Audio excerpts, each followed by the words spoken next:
type it in the chat, and you don't have to worry about being recorded and posted onto YouTube later on. And one other note, as the American Booksellers Association has been saying, and we at Northshire have been saying as well, this year particularly, it is very important to shop early, we're saying, and shop local. So October is the new December, although it's almost over. So please, to support your local favorite independent bookstores and stores of other kinds, please shop early. Back to you, Rachel. So I get the great pleasure of welcoming and introducing our guest authors this evening. Tonight is one that I've really been looking forward to. We're celebrating a book that I quite adored. C.L. Polk is the World Fantasy Award-winning author of the critically acclaimed debut novel Witchmark, which was also nominated for the Nebula, Locus, Aurora, and Lambda Literary Awards. It was named one of the best books of 2018, according to a whole laundry list of publications. She lives in Alberta, Canada, and she's with us this evening to talk about her new book, The Midnight Bargain, a book that is both a beautiful escape and an incredibly timely political work. Joining us this evening to interview her is Fran Wilde. I was really lucky to host Fran in Northshire way back in 2015. I had to look that up to figure out the date for the publication of her debut novel, Updraft. And I have admired her and her work ever since. Her novels and short stories for adults and children have been finalists for 6 Nebula Awards, a World Fantasy Award, and 3 Hugo Awards, 3 Locus Awards, and a Lodestar. She directs the Genre Fiction MFA concentration at Western Colorado University and writes nonfiction for publications including the Washington Post and the New York Times. Please join me in welcoming them both to the Northshire. And Chelsea, why don't you start off by telling us a little bit about The Midnight Bargain? Okay, first thing I want to say is The Midnight Bargain is very, very shiny. I can't get over the cover of this book. It's really good. The Midnight Bargain is a book that has its fingers in a lot of pies. It's a fantasy novel. It's also a romance novel. It's also incredibly political, and it is also very escapist. It's a story of a young woman named Beatrice Claiborne who has the hereditary ability to be a magician in a middle-class family that has fallen on hard times and is teetering on the brink of financial ruin. But if she gets married to a wealthy man, she can turn her family's fortunes around, but she doesn't want to do that. She wants to be a magician. Only women aren't allowed to be magicians in this world. But Beatrice persists in wanting to do this anyway. And then she meets a nice boy, and then shenanigans ensue. And I guess that's what I'm going to say about the book. Again, super shiny. So shiny.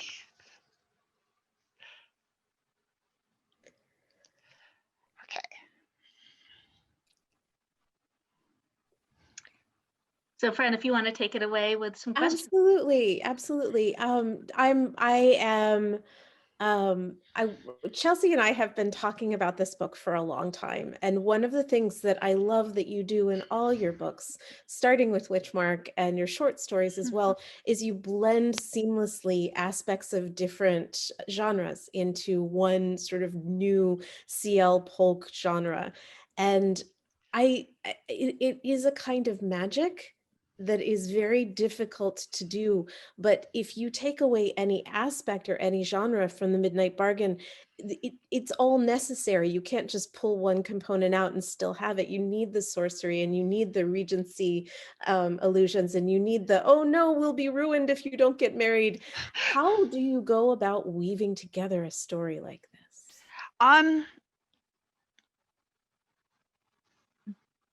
Basically, I just take the things that I like and I put them together. And it really is that simple.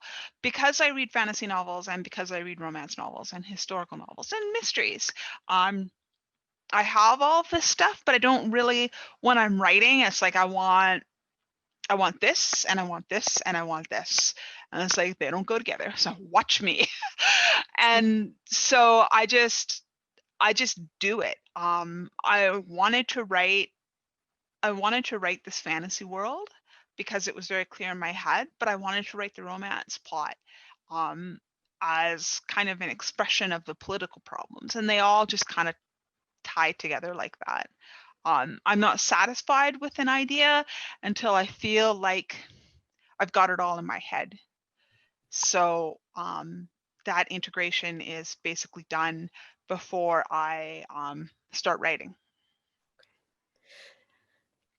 With that in mind, this is essentially the story of two families, plus several other families that want to be part of one family or another, because what we are looking at and what we first see the families in the social spin of what's called bargaining season.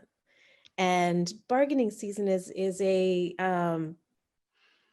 an opportunity for families of good breeding to marry off their children to each other. And there's all sorts of ways that that happens, but there's kind of a dance card aspect to it.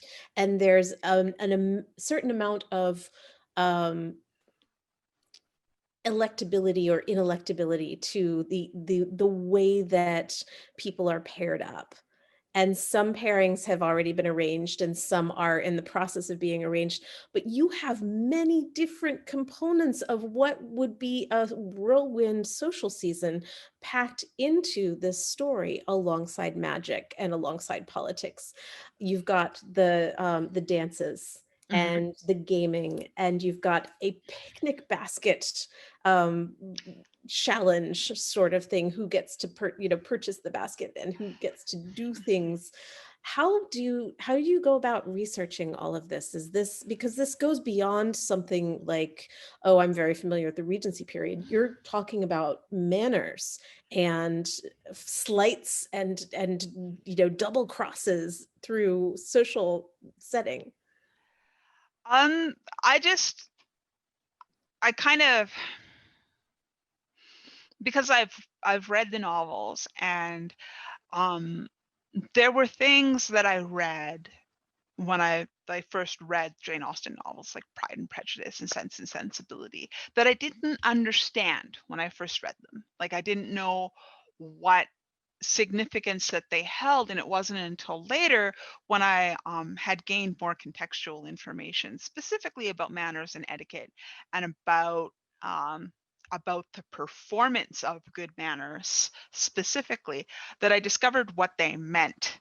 I think like the idea of, why did his name just disappear from my mind in Pride and Prejudice? The man who is going to inherit the property because it's entailed. Mr. Collins. Mr. Collins. When Mr. Collins introduces himself to Mr. Darcy, this is, why did he do that? But the thing is, when I first read it, it didn't make any sense to me. I just thought it was Mr. Darcy being a jerk. I didn't realize that there was this standard of behavior that dictated that he should not do that. And there's like all kinds of stuff like that. And so the intricacy of the manners was something that I just picked up from my reading, and I just decided that I was going to include it in the book. But it's just sort of like, it was something that I had to consciously learn. But once it was there, once I learned something, I don't really realize that I know it until somebody points it out to me, because I just kind of throw it in there like, oh yeah, of course, everybody knows this. And that's not necessarily 2 inches of lace, my God. It's like 30-point lace on a day gown. It's How like, would you, how dare she? And just like the whole thing, like that one throwaway phrase, it basically means that she's wearing a level of ornament on her clothing that you wouldn't normally see unless the clothing was for evening.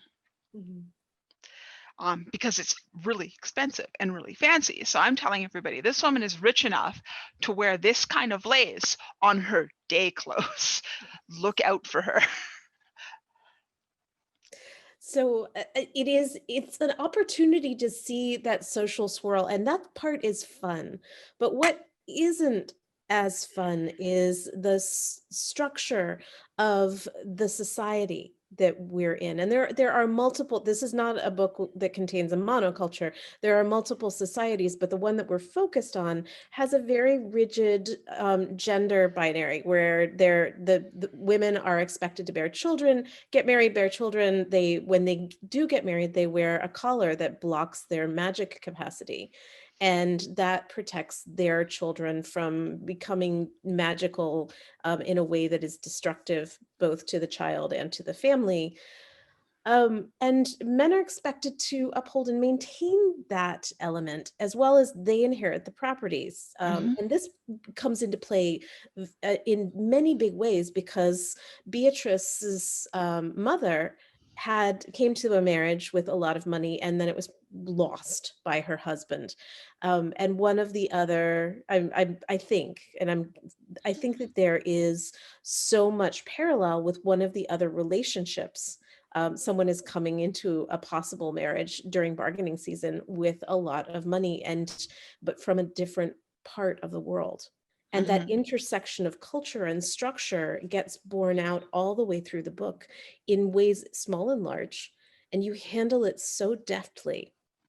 And I'm going to get to this is more of a comment than a question, actually.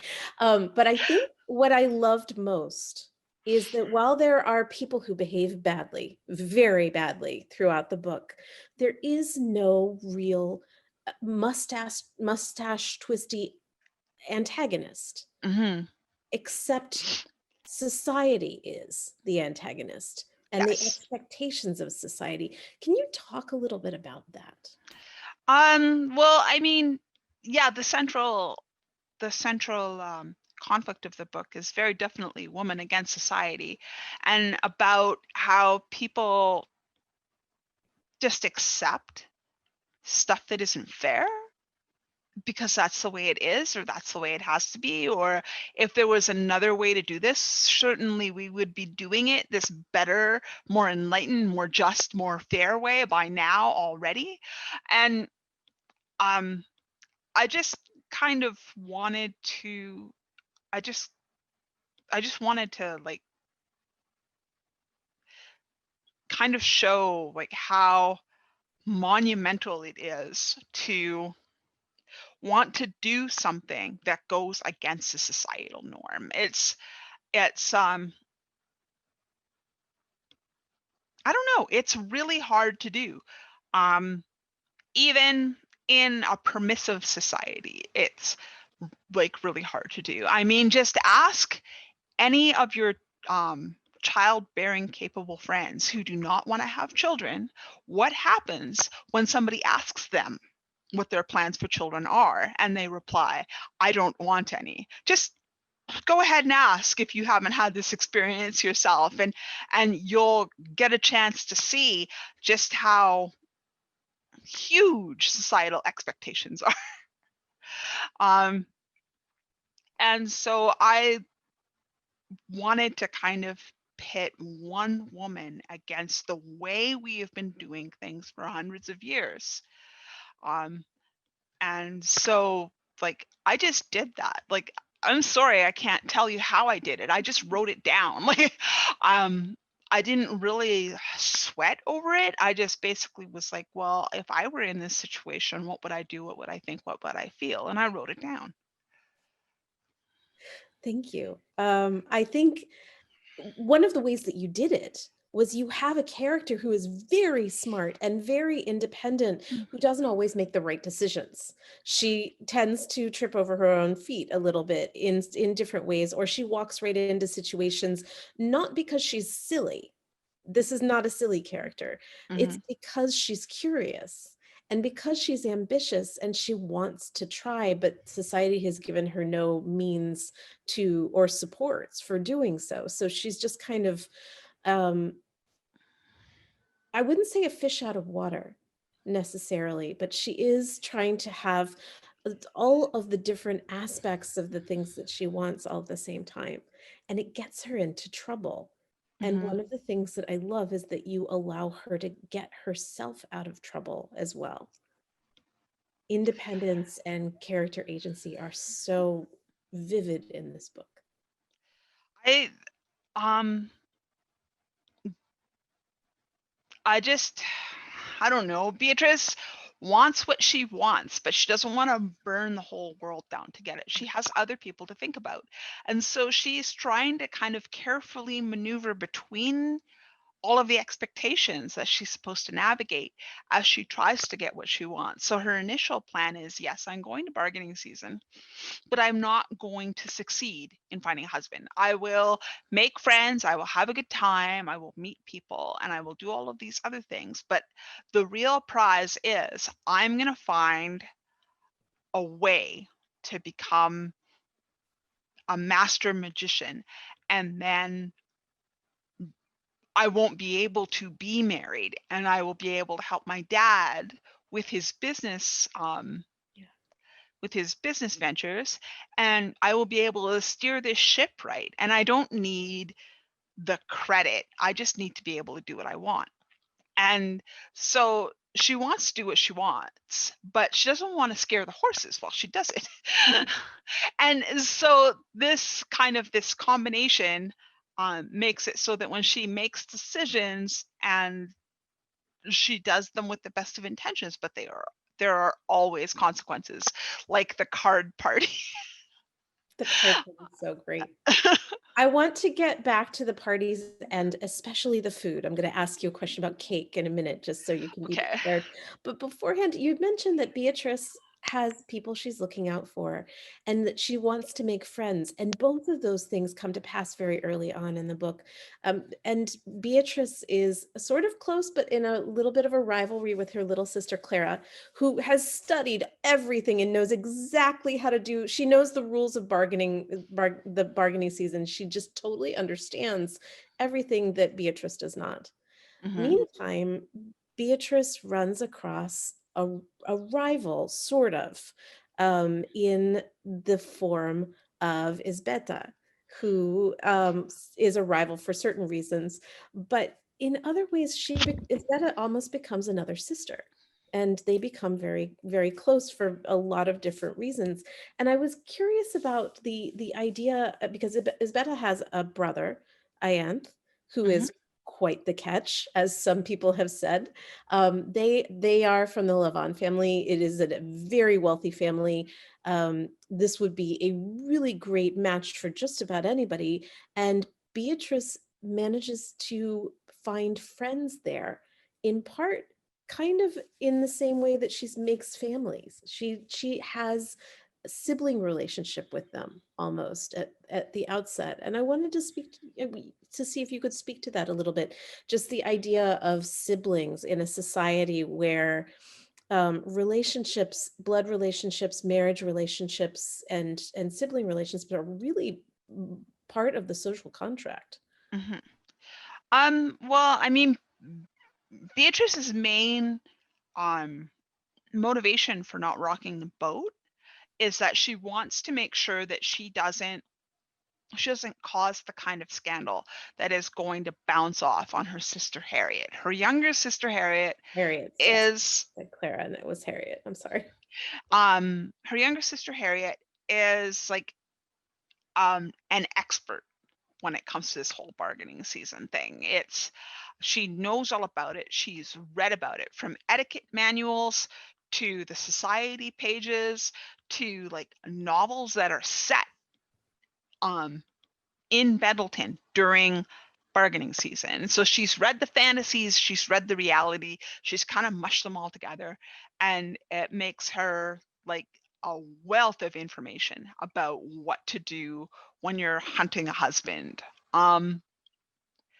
And Beatrice knows Harriet really, really wants this, not just to get married and do all of that other stuff, but that she wants to have a bargaining season and she wants to rule over it. She wants to be the catch of the season, and she's determined to make sure that Harriet gets exactly what she wants, which means that she can't make a fuss, she can't make a scene, she can't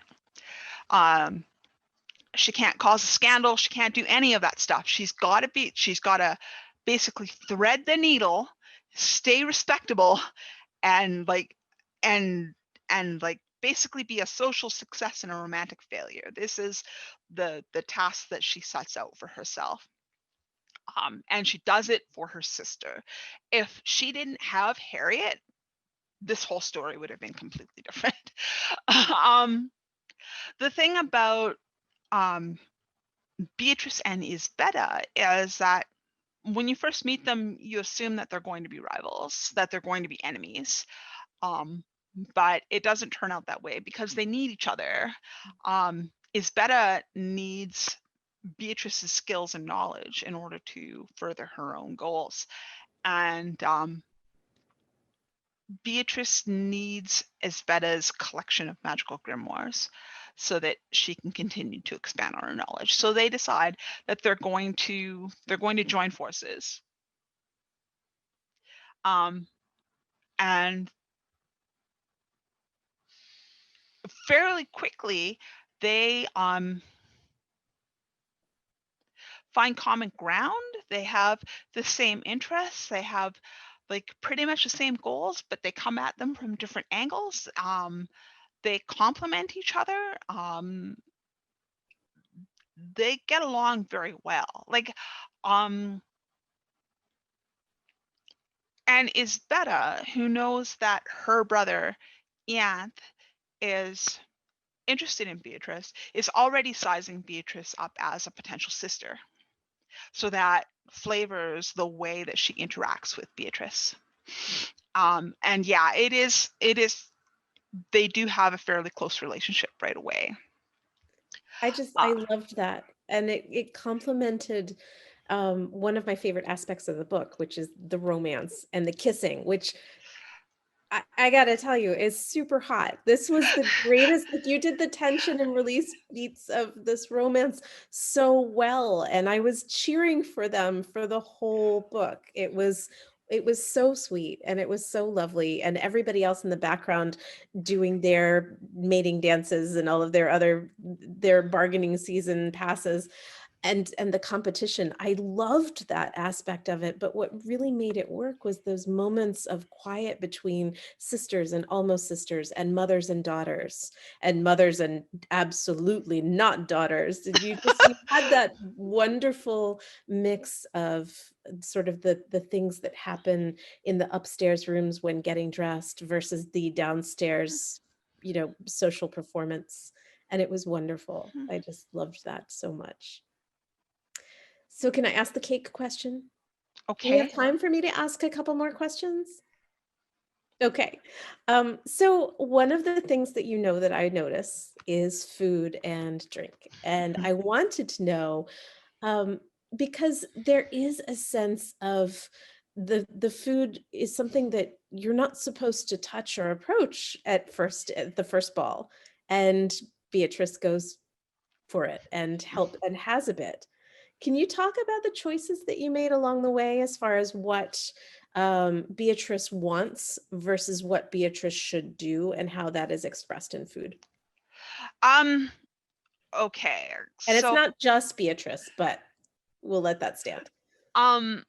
So at the first dance, there is refreshments. There's cake because I like cake. I don't need any other reason. And there is a punch, and it's pink and it's pretty and it's sweet and it's sparkly and it's delicious and it has gin in it. And you're really only supposed to drink one.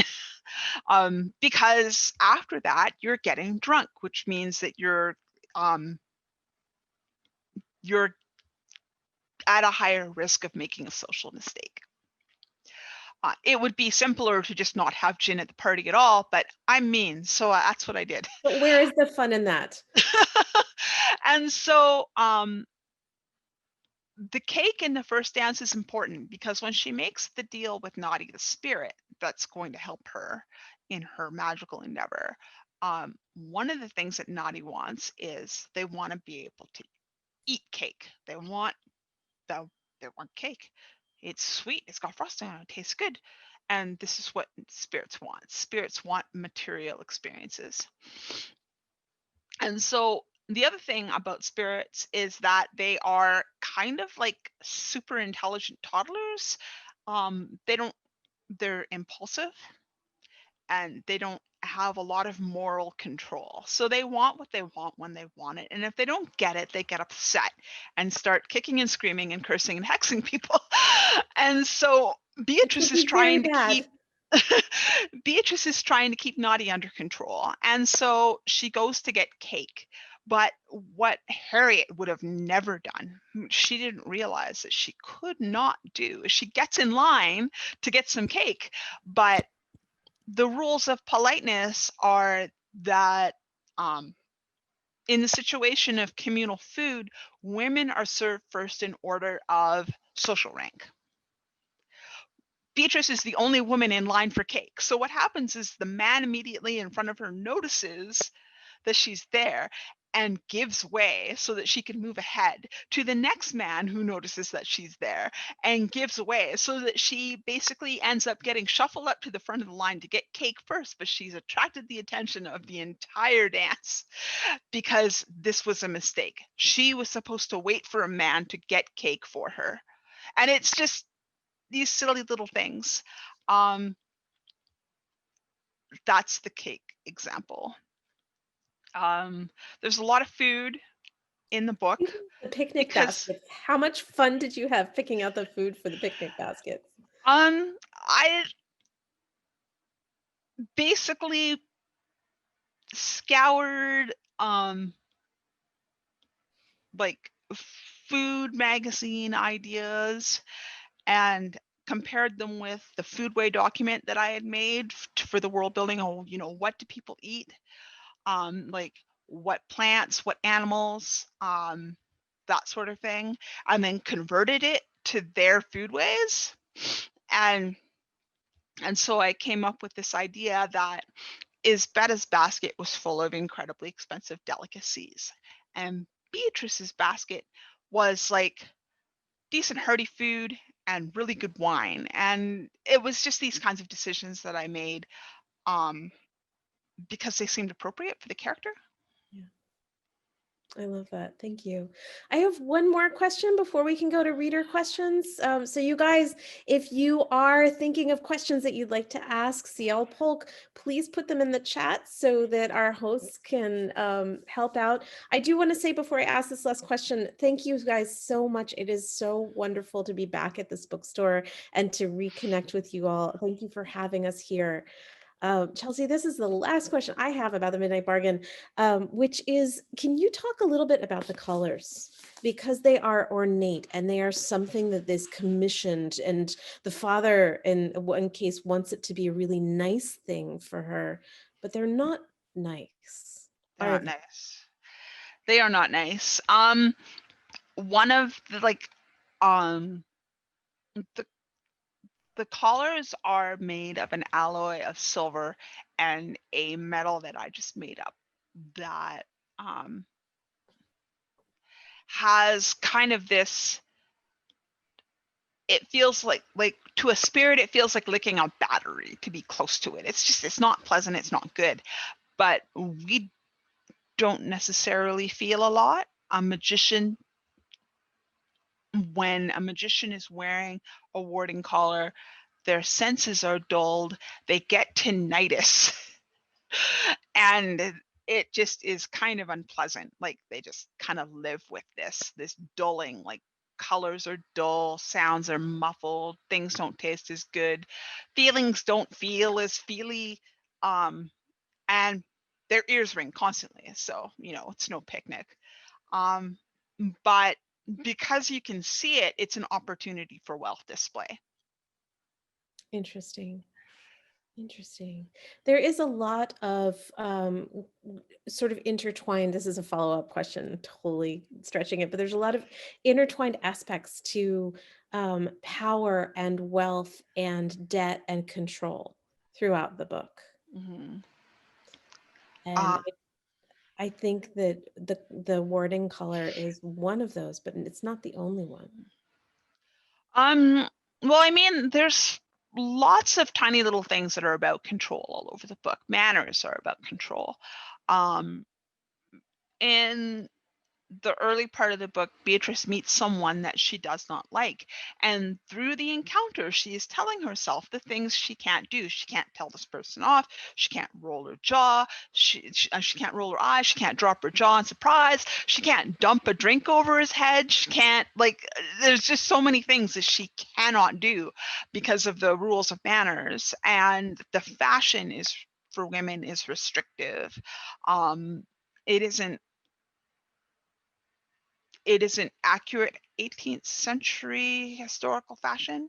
The women are wearing tight lacing corsets of a particular design that I saw in a modern corsetry shop that I really loved and kind of carried around my head for a while. And they wear high heels and they wear like delicate fabrics that, you know, could get stained or damaged easily, elaborate hairstyles that are actually pretty solid, but on first glance you would think, you know, don't mess up your hair. There's all these little things that are all about control. Thank you. Thank you so much for answering my questions today. I'm so glad we got to finally talk about this. I've been waiting for a while. I know other people are waiting as well, and I'd love to turn over the mic to Rachel, and you guys can get your questions answered too. Thank you so much. Thank Chelsea. you, Fran. So we have a question from Elizabeth to start things off. She asks if you can talk about the subtle ways women find their power within the ways that society constrains them. And then she also asks as a follow-up, what are you knitting these days? Okay, so the subtle ways women find their power in the way society constrains them. There is, of course, interaction with other women. There is weaponizing etiquette in order to control a social situation.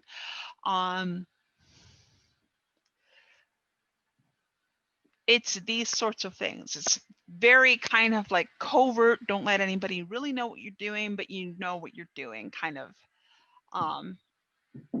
You can't come out and say exactly what you want. You have to hint at it in a particular way that forces the other person to respond to you in a way that is socially acceptable.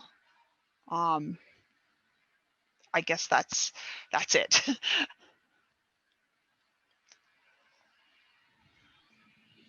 I'm going to ask, Soli's got a great question as well, but first of all, what are you knitting? Oh, 1 second. I am knitting. This is the sleeve of what I call my cozy academia sweater. It's made from Brooklyn tweed shelter in the colorway sweatshirt. The knitting pattern is 3x1 seed rib. And I'm a little bit stalled on it. I'm waiting for a notion that I need, but yeah, that's my knitting project right now. I'm knitting a sweater.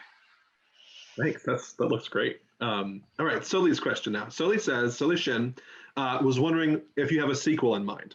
He says, I want to know more about the children at the end and the potential political upheaval and drama from the epilogue. It wasn't enough. If there's no sequel, any insights into women who, for whatever reason, are not into obtaining more magic? And also follow-up question about Beatrice's mom. What's her backstory? Okay, Beatrice's mother came from a respectable family of decent wealth who married the handsome man from next door, who basically was kind of a dreamer, kind of a, when I get this, then this will happen, and this and this and this, and it will all be wonderful kind of thing. And she had other choices that she could have made, but instead of going to Pendleton for her bargaining season, she refused to go and said that she wanted to marry Beatrice's father. And it turned out to be a mistake. Not that, you know, she probably would have had like a dramatically better situation. It's just that she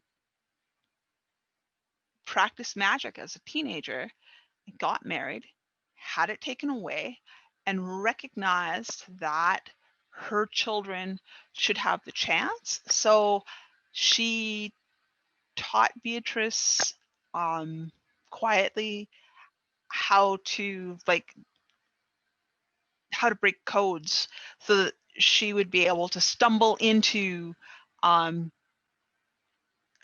the magical grimoires, which are magically encoded, so that she could have the choice that she, you know, didn't really have herself. Is there a sequel in mind? Yes, but it probably isn't what you're thinking. I have an idea for a sequel, but the timeline isn't the next generation. I want to follow the other characters to see what they're doing. I have curiosity about them, so I'm going to satisfy it. And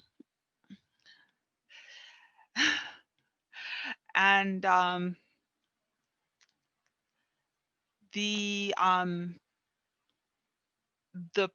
political ramifications of what Beatrice does in the story, that's going to be a piece of it. I think in Isabeta's story, it's a smaller piece, but if I were to write Harriet's story, it would be a bigger piece. Because Harriet never, Harriet still has to have her bargaining season. And what's it going to be like now that everything has been dropped on its ear?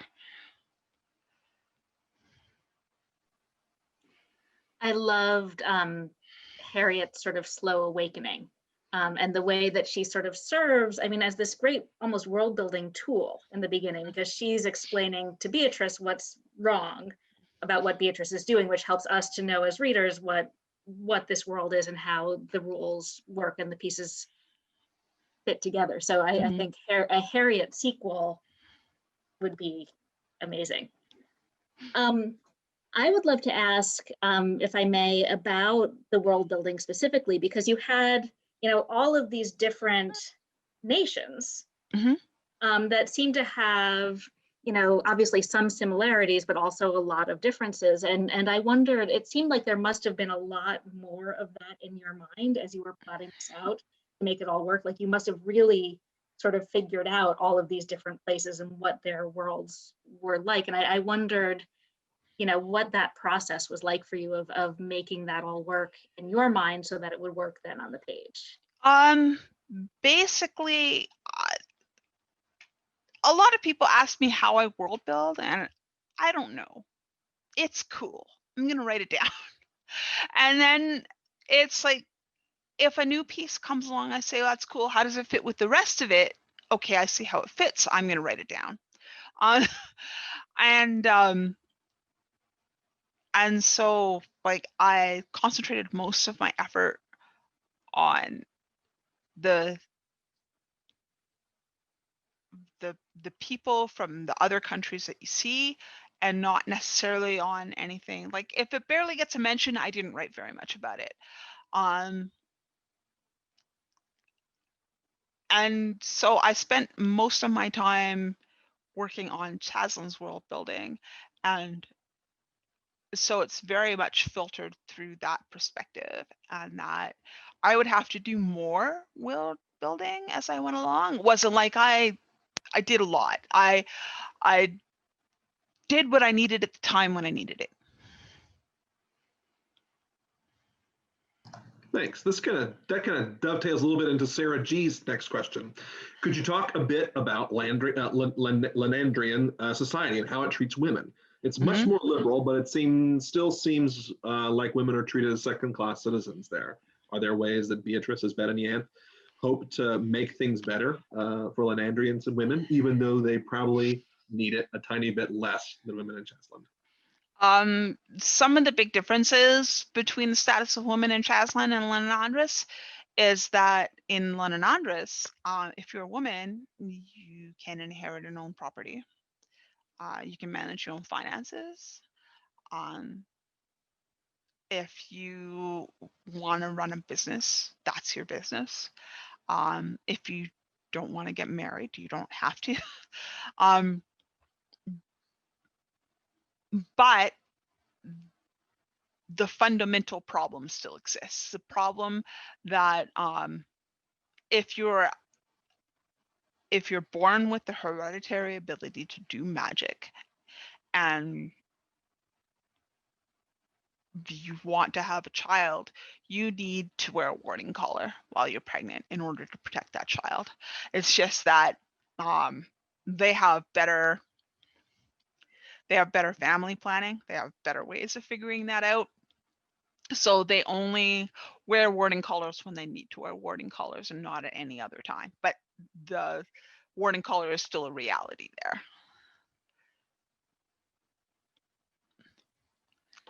So another question in the chat, this time from Kim. She asks, I'm curious about the audiobook. How well did that capture the way you were thinking about and hearing the characters as you were writing the book? She says, I thought the audiobook was great, but was surprised by the way the spirits were voiced. They were good, but just not what I was imagining as I was reading. I don't know how to answer this question because I have not heard the audiobook. I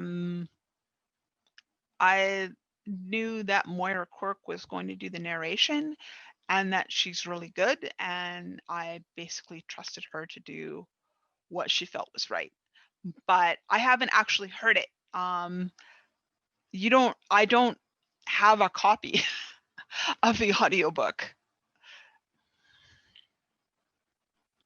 It is actually interesting. I really was struck by the spirits' voices, that they have their own really wonderful narrative voice. And when you were talking earlier and saying that they were like a toddler, that is exactly, they sound like toddlers. Was that your thought process as you were envisioning them? Well, I mean, it's just kind of,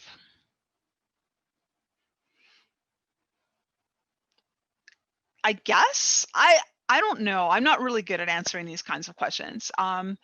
Nadi only talks about what's important to Nadi, and Nadi wants experiences and fun, and for anything that gets in the way of that to get out of the way. And so it's very straightforward.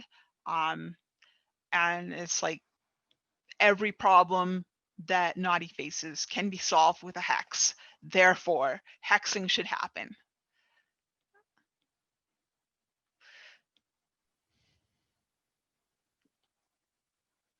So I thought a lot as I was reading this book. I mean, obviously reading it in 2020 in America, you wrote it not in 2020 and in Canada, but it's very much a book about reproductive freedom. Mm-hmm.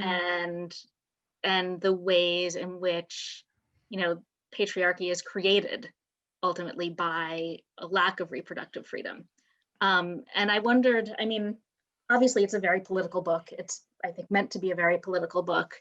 But was specifically reproductive health care sort of the thing that part of what you set out to write about, or did that sort of come into it as you were going and you suddenly realized, oh, that's what I'm talking about right now?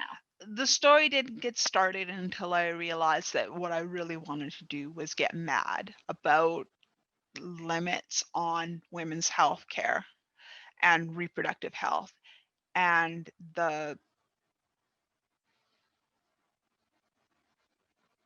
anger that I felt at,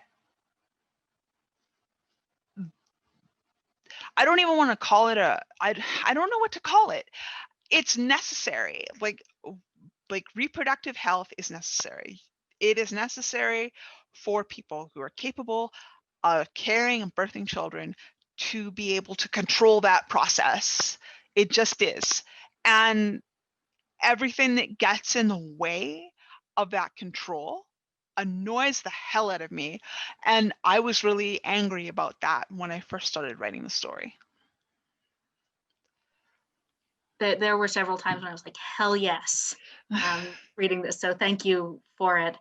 And I keep thinking about the book in terms of, this idea that you can't make a better world until you can imagine a better world. Mhm. And Beatrice, her great gift in this is that she is capable of imagining a better world. So thank you for that. It was a real gift to me as a reader.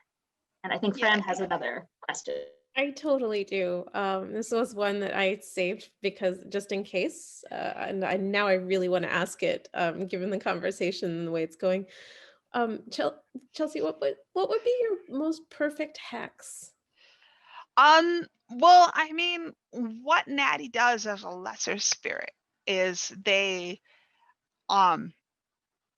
basically bring bad luck to a person. So some kind of unlikely misfortune will befall them fairly quickly. So Natty hexes somebody and they slip on a banana peel and they land on their butt and haha, that's funny. And so, because Natty just kind of lashes out and doesn't really take the time to think about what they're doing, and it's very much this random bad luck for the next 5 minutes, go.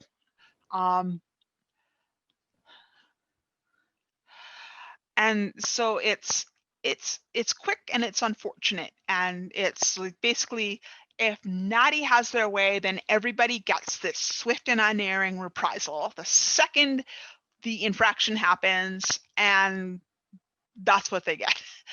But the perfect hex, I want to stay flexible on that because it would be like the most unlucky thing to happen to them in that moment. Like what happened to Isbetta was the most unlucky thing that could happen to her in that moment. That I didn't really think of directing it in any kind of specific way. Okay. Thank you. I've got another question for you, Chelsea. Mm-hmm. What are some books that were an influence on The Midnight Bargain, and what are some books that you would recommend to our attendees? Well, very definitely, I would say the strongest influence that I had, the books that made it possible for me to write The Midnight Bargain, are the Glamorous Histories by Mary Robinette Kowal. I read Shades of Milk and Honey years ago, and I loved it because it was very much that Jane Austen Regency style fantasy of manners kind of thing. And I was just like, yeah, I love this. This is really great. And I never stopped really thinking about it.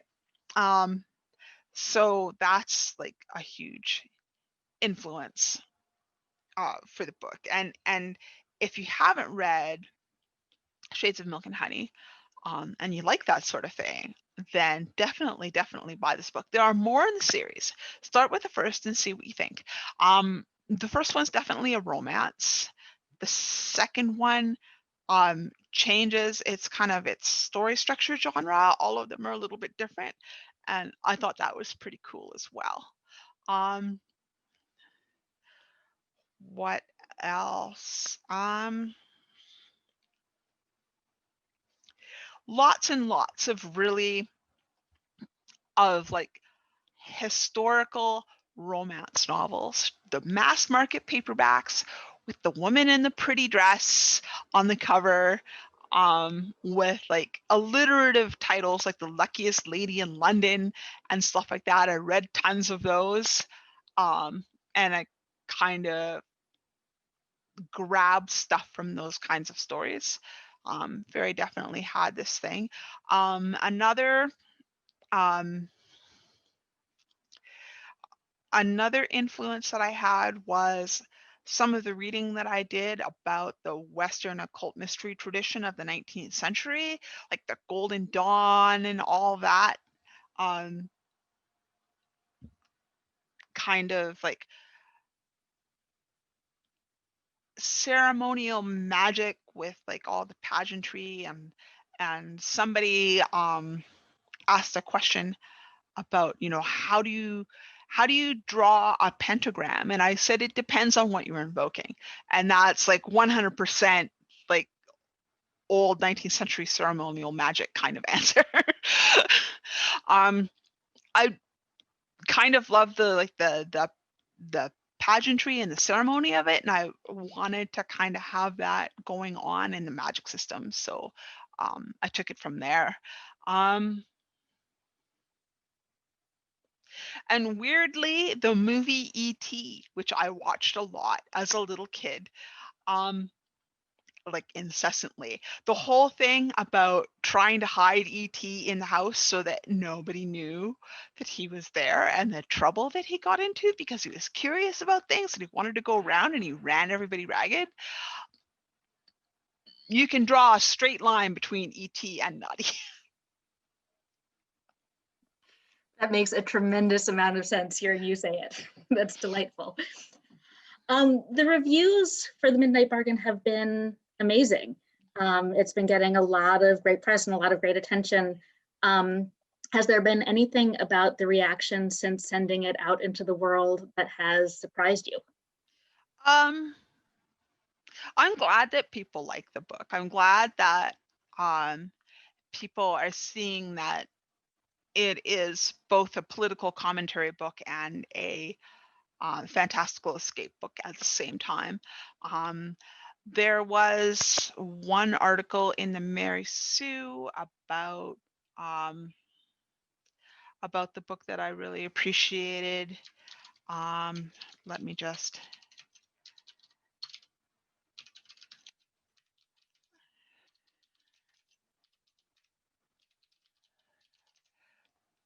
Subversion of Race, Power, and Magic in the Midnight Bargain on the Mary Sue. I will get the link. I loved reading this a lot. I was really glad that a reader saw this thing that I was doing and basically was really happy about it.